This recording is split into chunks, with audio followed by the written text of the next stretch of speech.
Hello everyone, welcome to my YouTube channel eye of law. मेरे इस channel पे आपको लॉ से रिलेटेड वीडियोस देखने को मिलती हैं।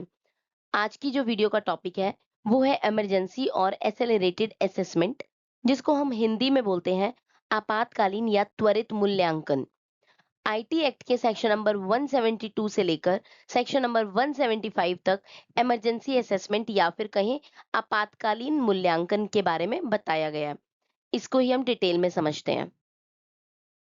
अगर हम बात करते हैं कि इंट्रोडक्शन और जनरल रूल की, तो section 41 of income tax act 1961 जो है वो एक स्टैंडर्ड असेसमेंट टाइमलाइन एस्टेब्लिश करता है। ठीक है, अब इस टाइमलाइन को समझने के लिए ना हमें दो मेजर टर्म्स को जानना जरूरी है, जो कि है प्रीवियस ईयर और असेसमेंट ईयर। देखिए, सबसे पहले प्रीवियस ईयर, जो कि सेक्शन नंबर 2 के 34 में दिया गया है सब सेक्शन में। ये वो फाइनेंशियल ईयर होता है जिसमें आप एक्चुअली इनकम अर्न करते हैं, यानी कि इनकम कमाते हैं। ठीक है, और दूसरा होता है असेसमेंट ईयर, जो कि सेक्शन नंबर 2 सबसेक्शन 9 में दिया गया है। ये प्रीवियस ईयर के ठीक अगला फाइनेंशियल ईयर होता है। ठीक है, जिसमें आपकी पिछले साल की कमाई हुई जो इनकम होती है ना, उसको इवेल्युएट किया जाता है और उस पर टैक्स लगाया जाता है। अब हमारा जनरल रूल अगर हम देखें, तो हमारा जनरल रूल कहता है, बहुत ही सिंपल सी बात, कि इनकम जो है, जो हम प्रीवियस ईयर में अर्न करते हैं ना, वो टैक्सेबल होती है सबसीक्वेंट असेसमेंट ईयर में। यानी कि जो हमारी अर्निंग साइकिल है और टैक्स कलेक्शन साइकिल है ना, दोनों को बिल्कुल सेपरेट रखा जाता है। ठीक है, मतलब मान लो कि मैंने इस साल पैसा कमाया 2025 और 26 में। ठीक है, तो इसका जो टैक्स होगा ना, ये अप्रैल 2026 से मार्च 2027 के बीच में मुझे पे करना होगा। ठीक है, तो 2025-26 जो है मेरा पीवाई होता है प्रीवियस ईयर, और 2026-27 मेरा होता है उस सैलरी के लिए असेसमेंट ईयर। ठीक है, लेकिन जो हम मेन टॉपिक है हमारा एस्केलेटेड असेसमेंट, इस रूल का एक एक्सेप्शन है। देखते हैं कैसे। देखिए, एसेलरेटेड असेसमेंट को इमरजेंसी असेसमेंट भी कहा जाता है। ठीक है, और ये जो इमरजेंसी असेसमेंट है, ये जनरल रूल, यानी कि प्रीवियस ईयर में पैसा कमाओ और उसका टैक्स असेसमेंट ईयर में भर दो। ठीक है, इस जनरल रूल का अपवाद है, एक्सेप्शन है। देखिए, ये जो हमारा इमरजेंसी असेसमेंट है ना, ये पूरे का पूरा concept doctrine of revenue protection पर बेस्ड है। अब अगर आपके एग्जाम में आता है what is doctrine of revenue protection, तो आप यही आंसर लिख कर आएंगे। डॉक्ट्राइन ऑफ रिवेन्यू प्रोटेक्शन का क्या मतलब है? इसका मतलब है कि गवर्नमेंट के रिवेन्यू को लॉस से बचाना, कि गवर्नमेंट को जो होने वाला रिवेन्यू है उसको लॉस से बचाओ। ऐसा जरूरी क्यों है? क्योंकि अगर डिपार्टमेंट स्टैंडर्ड तरीके से अगले साल यानी कि असेसमेंट ईयर का वेट करेगा, तो हो सकता है तब तक बहुत देर हो जाए। फॉर एग्जाम्पल, टैक्स पेयर हो सकता है इंडिया छोड़कर हमेशा के लिए चला जाए, जिसको हम कहते हैं डिसअपियर फ्रॉम द इंडिया, या अपना बिजनेस ही पूरी तरीके से बंद कर दे, जिसको हम कह रहे हैं डिसमेंटल देयर बिजनेस, या फिर टैक्स चोरी करने के लिए अपनी सारी एसेट को छुपा दे या फिर ट्रांसफर कर दे, जिसको हम कह रहे हैं हाइड और ट्रांसफर द एसेट्स।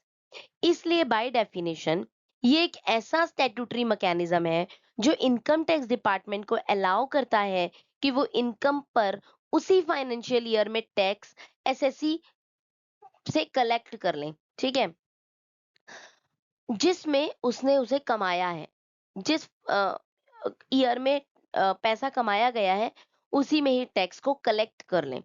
ठीक है, यहाँ पर प्रीवियस ईयर और असेसमेंट ईयर, ये दोनों मर्ज होकर एक सिंगल टाइमलाइन बन जाते हैं। ठीक है, देखिए, कॉन्सेप्ट को और क्लियर करने के लिए हम एक कंपैरिजन टेबल देखते हैं between regular assessment and emergency assessment. ठीक है, रेगुलर असेसमेंट जो है वो सेक्शन नंबर 143 के थर्ड पार्ट में दी गई है, और अगर हम इमरजेंसी असेसमेंट को देखें, तो वो सेक्शन नंबर 172 से लेकर सेक्शन नंबर 175 तक दी गई है। तो सबसे पहला डिफरेंस जो है वो टाइमलाइन के बेसिस पे आ रहा है। तो जो हमारा रेगुलर असेसमेंट है ना, उसमें प्रीवियस ईयर और असेसमेंट ईयर ये बिल्कुल सेपरेट होते हैं, जबकि इमरजेंसी असेसमेंट में मैंने आपको बताया कि ये दोनों ही प्रीवियस ईयर और असेसमेंट ईयर मर्ज हो जाते हैं। ठीक है, और टैक्स जो है ना वो मिड ईयर में ही ले लिया जाता है। ठीक है, इसके बाद बात करते हैं हम टाइमिंग की। तो रेगुलर असेसमेंट जो है ना वो फाइनेंशियल ईयर खत्म होने के बाद शुरू होता है, ठीक है? लेकिन इमरजेंसी असेसमेंट जो है ना वो रनिंग यानी चालू फाइनेंशियल ईयर के दौरान ही हो जाता है, ठीक है? अगर हम नेक्स्ट बेसिस देखते हैं ट्रिगर, तो रेगुलर असेसमेंट एक रूटीन प्रोसेस है जो सभी एलिजिबल टैक्स पेयर के लिए होता है, ठीक है? लेकिन जो इमरजेंसी असेसमेंट है ना, सिर्फ स्पेसिफिक इमरजेंसी इवेंट्स में या कोई सस्पेक्ट फ्रॉड का केस होता है ना, वहां पे ही ट्रिगर होता है, ठीक है? अब एओज अथॉरिटी यानी कि असेसिंग ऑफिसर की अथॉरिटी क्या है? तो रेगुलर के केस में जो असेसिंग ऑफिसर है ना वो स्टैंडर्ड प्रोसीजरल स्टेप्स फॉलो करते हैं, ठीक है? पर इमरजेंसी में जो हमारे एसएससी ऑफिसर है ना उनके पास इमीडिएट और कोअर्सिव पावर आ जाती है ताकि रेवेन्यू को हर हाल में प्रोटेक्ट किया जा सके, ठीक है? अब नोटिस पीरियड की अगर हम बात करते हैं तो रेगुलर असेसमेंट ईयर में टैक्स पेयर को एक स्टैंडर्ड स्टैट्यूटरी पीरियड मिलता है, जैसे कि 30 दिन का टाइम। लेकिन इमरजेंसी असेसमेंट में अल्ट्रा शॉर्ट टाइम नोटिस दिया जाता है, ठीक है? जो कभी-कभी सिर्फ कुछ दिनों का ही होता है। तो की डिफरेंस ना बहुत ज्यादा क्लियर है। Regular assessment standard previous year और असेसमेंट ईयर टाइमलाइन फॉलो करेगा और इमरजेंसी असेसमेंट दोनों को कोलैप्स करके मर्ज करके एक सिंगल पीरियड बना देता है ताकि रिवेन्यू के लॉस को रोका जा सके, ठीक है?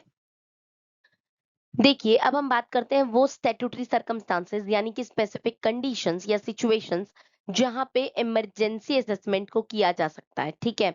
सबसे पहले बात करते हैं सेक्शन नंबर 172 जो कि कहता है shipping business of non resident.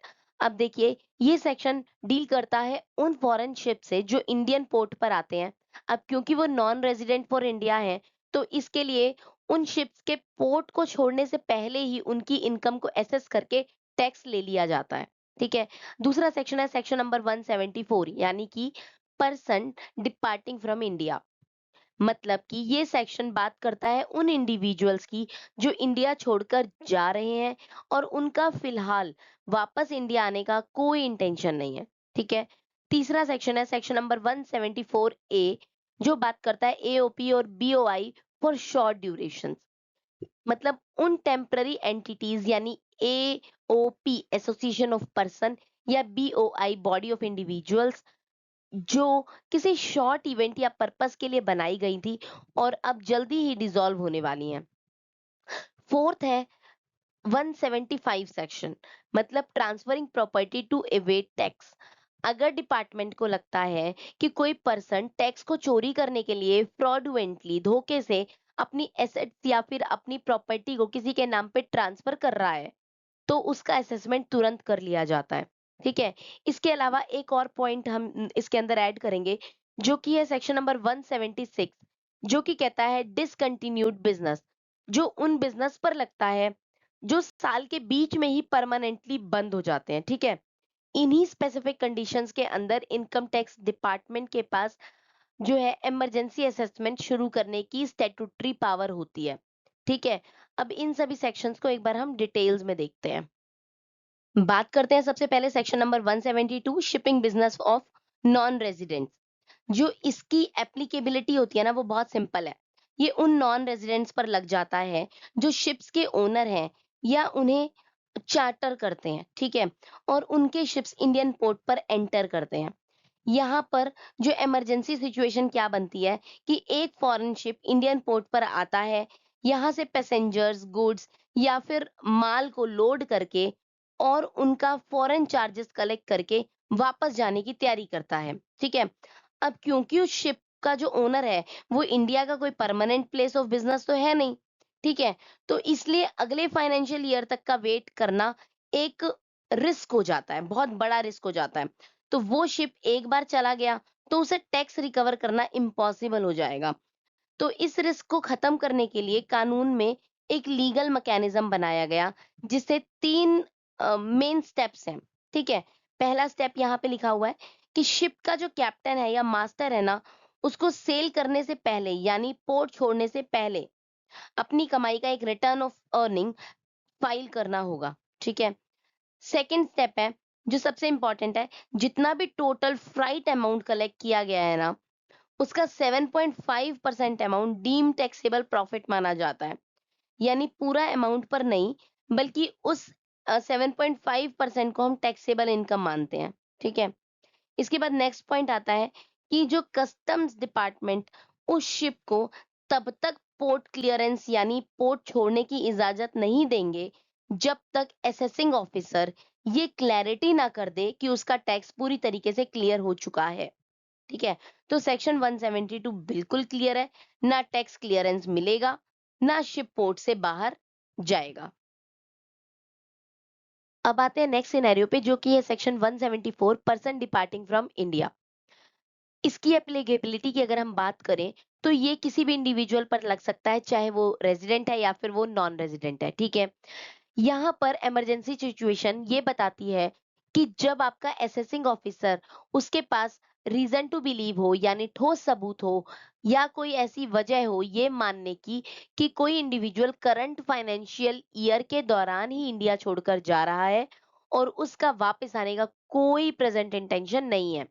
इसका सबसे बड़ा एग्जांपल है परमानेंटली माइग्रेट होना। ठीक है?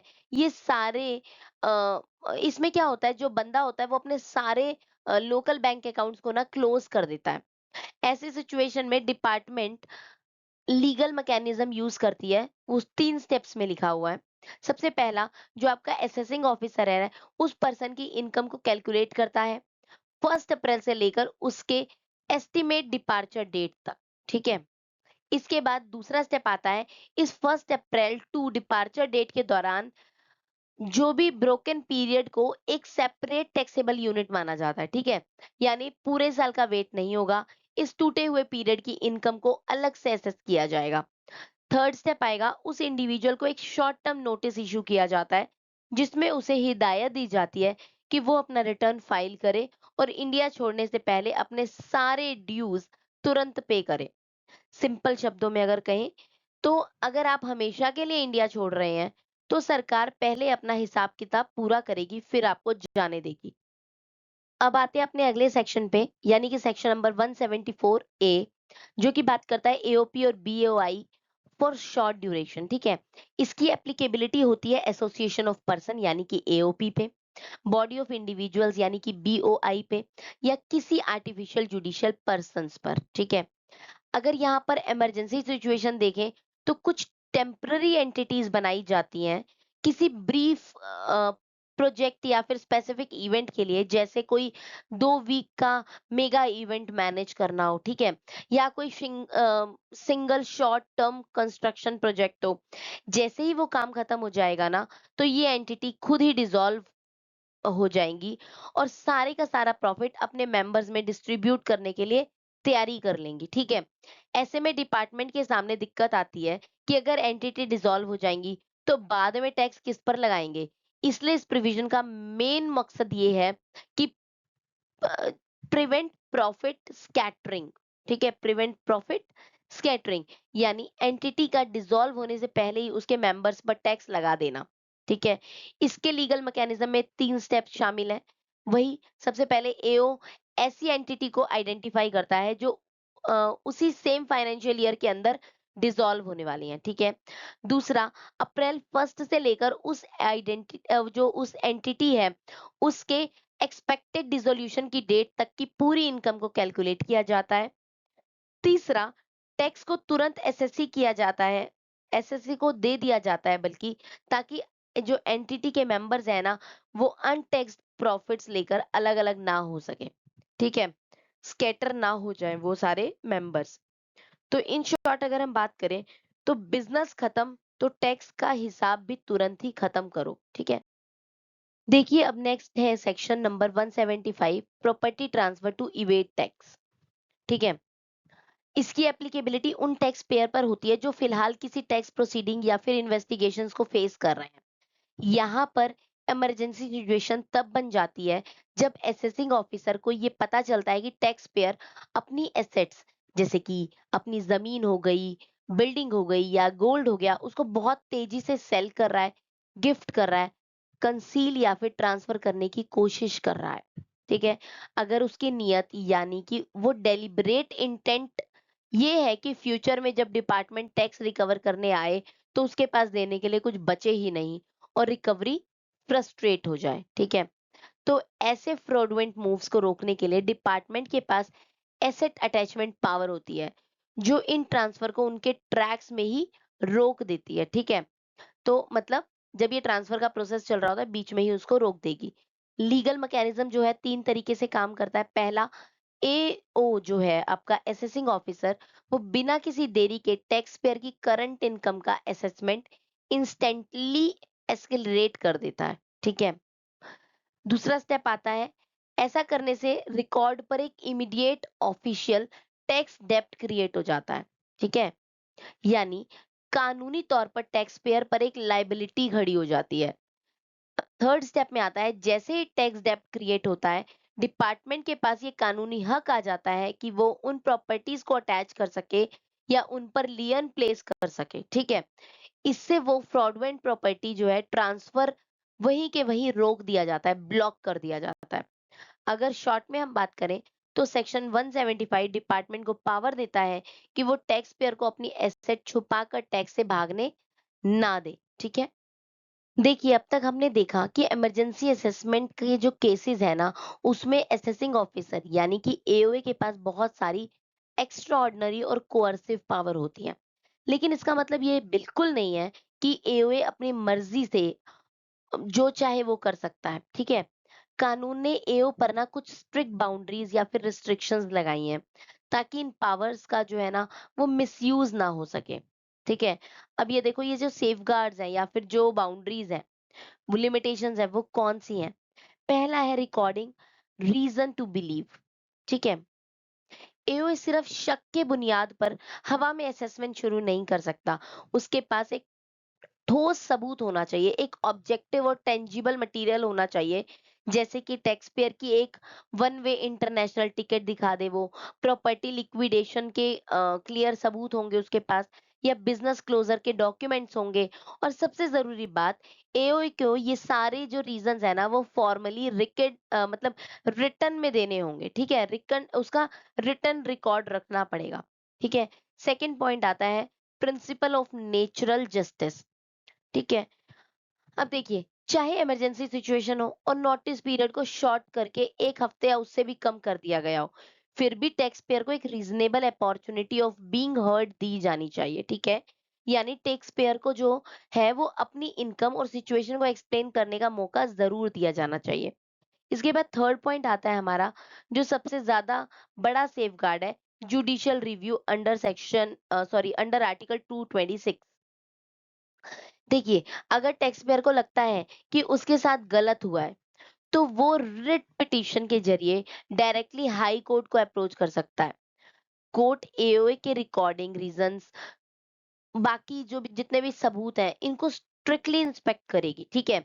अगर एओए के रीजन वेग है, धुंधले हैं, ठीक है, या उनमें कोई कमी है, बिना किसी सॉलिड एविडेंस के हैं, तो कोर्ट उस पूरे इमरजेंसी असेसमेंट को क्वाश यानी कि कैंसिल कर सकती है, ठीक है? तो इन शॉर्ट अगर हम बात करें, तो कानून ने जहां डिपार्टमेंट को कुछ पावर दिया ना, वहीं टैक्स पेयर के राइट को प्रोटेक्ट करने के लिए सॉलिड चेक्स एंड बैलेंसेस भी रखे हुए हैं, ठीक है? चलिए, इस पूरे के पूरे लेक्चर को हम रैप अप करते हैं और कुछ 6 पॉइंट्स के अंदर क्लियर करते हैं दोबारा से, क्विक रिवीजन के टाइप में। तो सबसे पहला आ रहा है इमरजेंसी असेसमेंट, जो सेक्शन नंबर 172 से लेकर सेक्शन नंबर 175 के अंडर गवर्नमेंट की एक एक्स्ट्रा ऑर्डिनरी पावर की बात कर रहा है, जिसे हम स्टेट की ना फिजिकल सेल्फ डिफेंस भी कह सकते हैं, ठीक है? पॉइंट 2 कहता है कि ये प्रोसेस प्रीवियस ईयर और असेसमेंट ईयर दोनों को मर्ज कर देता है, जो कि सेक्शन नंबर 41 के जनरल रूल का एक डायरेक्ट एक्सेप्शन है।